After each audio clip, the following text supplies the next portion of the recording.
Dans cette vidéo, je vais répondre à l'une des questions qui m'a été posée au moins à 2 reprises, à savoir quelle formation est-ce que j'ai suivie. Bonjour et bienvenue dans le 11e épisode de la série Je quitte mon CDI. Alors comme je le disais dans plusieurs vidéos précédentes, lorsque j'ai commencé à travailler, je me suis très vite posé la question, qu'est-ce que je ferais si jamais je devais changer de métier? Donc au bout d'un an, de la deuxième année, j'ai commencé à suivre des formations. Donc j'ai fait finalement qu'une année de pause en termes de formation et je me suis demandé qu'est-ce que j'aurais fait, quels sont les sujets, quelles sont les thématiques qui m'auraient intéressé et je me suis rendu compte que la santé publique, je trouvais ça hyper intéressant, mais j'avais la sensation d'avoir découvert ça un peu trop tard finalement. Donc je me suis dit, ben voilà, ce sur quoi je vais me former et donc j'ai suivi un diplôme universitaire. Alors il faut savoir qu'un DU, un diplôme universitaire, ça ne rajoute pas de nombre, ça ne fait pas bac plus quelque chose, c'est juste des connaissances et des compétences en plus au niveau universitaire. Et donc, je me suis rendu compte que la santé publique, c'est ce qui m'intéressait aussi, que j'aurais aimé découvrir cette thématique-là plus tôt.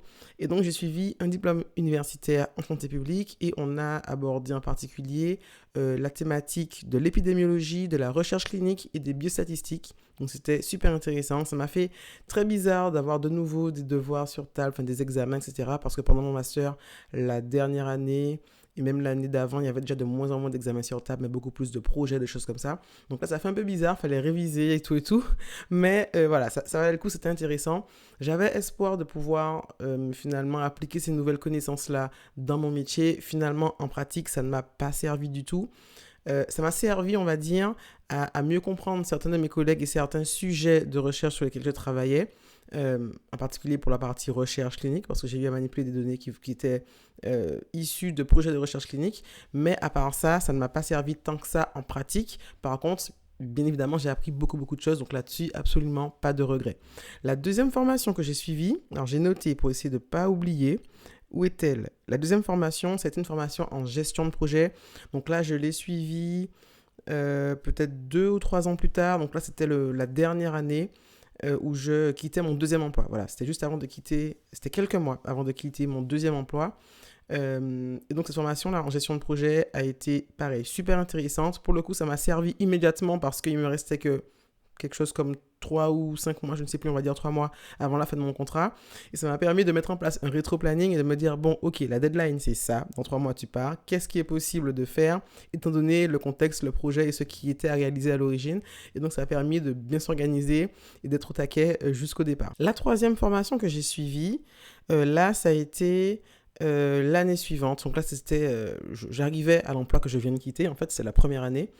Et je m'étais inscrite à une formation. Il s'agissait d'une formation en bioéthique. Parce que la thématique, c'est la bioéthique. Et la formation, c'était la masterclass Jérôme Lejeune.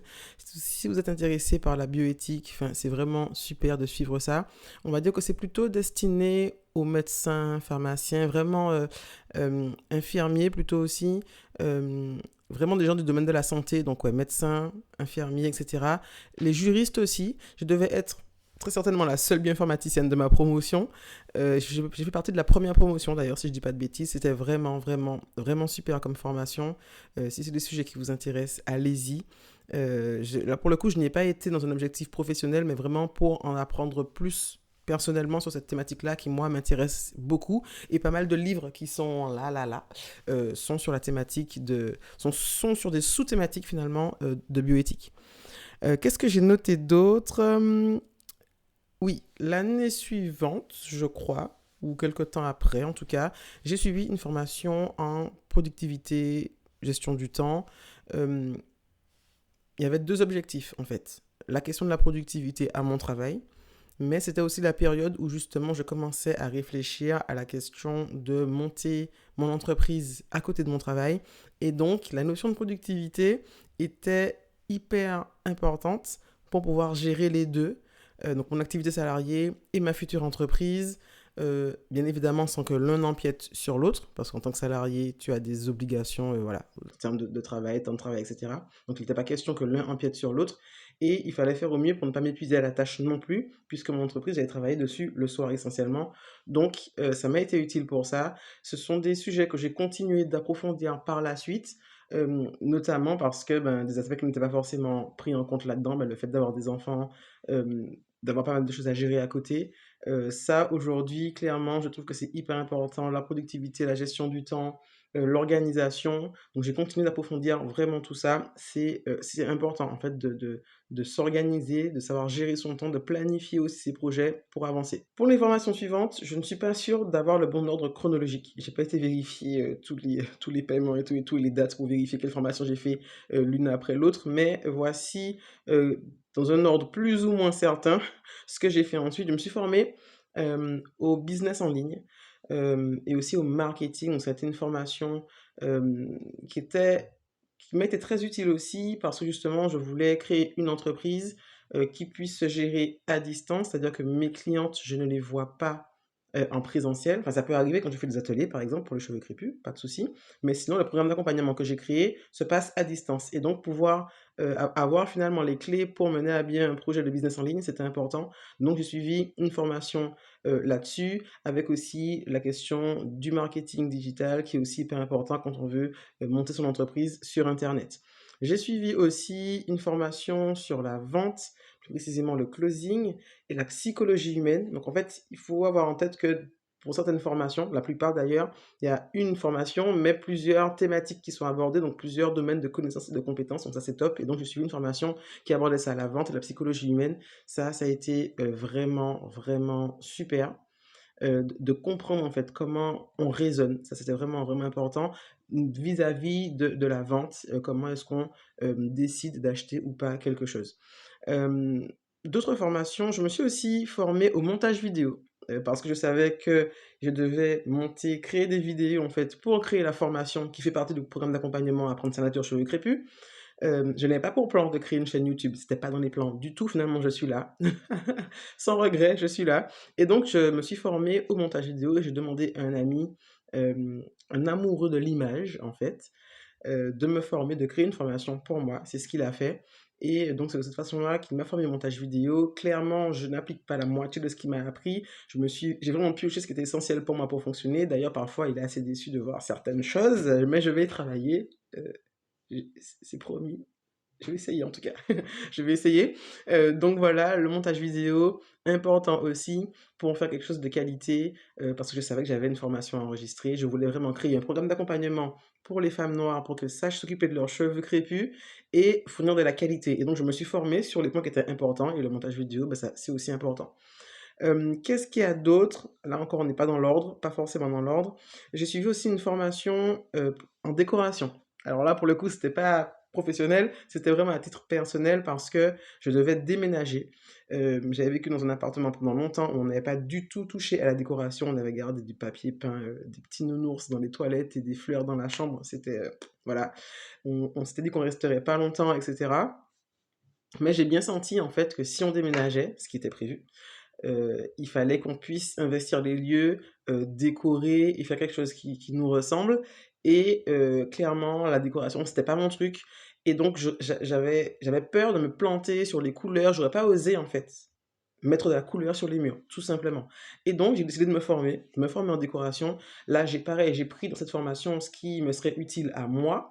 J'avais pas prévu de devenir, par exemple, décoratrice d'intérieur. Mais si un jour je voulais faire ça, ben, je pense que je reprendrai la formation parce que j'y ai encore accès. Et pourquoi pas, voilà.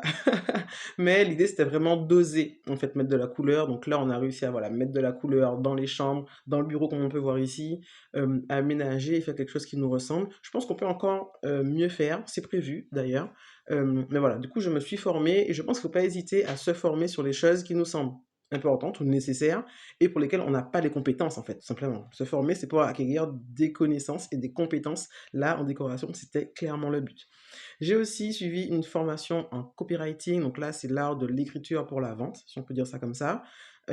Pareil, quelque chose d'important, de très utile aussi quand on a un business en ligne, donc c'était vraiment une compétence à avoir, à mon avis en tout cas. Et puis j'ai fait d'autres formations, une formation à la lecture rapide, à la mémorisation, que j'ai pas forcément exploité encore à son maximum, mais que je trouvais très intéressante et que j'applique déjà au moins en partie, donc à continuer d'approfondir. Et puis il y a eu d'autres formations qui disons que, grosso modo, il y a eu 20-25% de formations qui, pour moi, ont été décevantes ou qui n'ont pas répondu forcément à mes attentes ou que moi, je n'ai pas intégré dans les bonnes conditions. Donc j'ai pas envie de casser du sucre sur les gens qui ont créé ces formations-là. C'est pas le but. Mais je me dis qu'il faut quand même faire attention euh, au fait de se former pour se former. Ça, faut éviter. Il faut avoir l'œil vigilant là-dessus. Et aussi éviter de se former simplement pour se rassurer. Euh, Quand tu as une compétence, bah, tu as une compétence, et se former juste pour se rassurer, eh ben, c'est de l'argent jeté par les fenêtres. Surtout que souvent, quand on fait ça, on ne s'en rend pas forcément compte. Donc, ça vaut le coup de prendre un peu de recul, de se rendre compte de si on a besoin ou pas de telle connaissance, de telle compétence, et se former, que ce soit par des formations comme moi je l'ai fait pendant 10 ans. J'ai suivi, alors d'après ce que j'ai compté, on était plutôt à 13 formations en 10 ans. Euh, Peut-être qu'il y en a que j'ai oublié, peut-être que je n'ai pas compté toutes les petites formations, les trucs rapides ou les trucs gratuits, mais il me semble que j'étais à 13, à 13. Et donc, il y a eu effectivement des formations décevantes. J'ai voulu, à un moment donné, suivre une formation pour le coaching capillaire. Et c'est là justement que je me suis rendu compte que, en réalité, ce n'était que pour me rassurer. Alors oui, il y avait des choses intéressantes, mais je n'ai pas été satisfaite de la façon dont ça s'est déroulé, en fait. Je me rendais compte aussi que c'était essentiellement pour des débutantes, parce qu'il y avait des filles qui, finalement, ne savaient pas s'occuper de leurs cheveux elles-mêmes. Donc, quand tu ne sais pas t'occuper de tes cheveux, ben, coacher les autres, comment? J'avais du mal à comprendre ça, donc j'avais vraiment la sensation de ne pas être au bon endroit, sachant qu'à ce moment-là, quand je suis cette formation-là, j'avais déjà créé mon entreprise, j'avais déjà accompagné plusieurs dizaines de clientes, j'avais déjà de superbes résultats. Donc en fait, clairement, c'était pas pour moi. Voilà. J'ai suivi aussi d'autres formations où là, voilà, soit ça allait pas, soit ça allait pas assez loin, soit moi, je n'étais pas prête à ce moment-là. Mais bon, ça ne concerne que, d'après mes calculs, 3 formations qui m'ont déçu ou que je n'ai pas pu appliquer. Globalement, c'était très positif ce que j'ai suivi comme formation, ça m'a été utile en pratique. Et par exemple, pour la question de la vente, j'avais du mal à un moment donné à créer mon entreprise, juste faire la démarche administrative. Et bien ça, j'ai réussi à trouver le courage de le faire, mais en faisant de la vente pour quelqu'un d'autre. Et parce que je savais qu'il faudrait que cette personne me paye, et pour qu'elle me paye, il fallait que j'ai mon entreprise. Et donc, j'ai créé mon entreprise pour ça. Et une fois que je l'ai créée, ben là, euh, j'ai pu vraiment avancer. Donc là, bon, ce que je raconte un petit peu décousu, parce que ça, c'était avant, forcément, c'était avant de créer l'entreprise. Et donc voilà, parfois, il y a besoin de faire des petits trucs comme ça, détournés, pour pouvoir avoir le déclic et faire vraiment ce qu'on est censé faire. Dans ce cas-là, c'était ben, voilà, créer l'entreprise. J'ai trouvé une façon détournée de me donner le courage de faire ça. Et maintenant, ben, je suis très contente d'y être. J'espère que ça va continuer encore longtemps et que j'aurai l'occasion d'accompagner encore beaucoup de femmes. J'espère que beaucoup de femmes me feront confiance, comme c'est déjà le cas aujourd'hui, et que ben, il y aura simplement de plus en plus de résultats.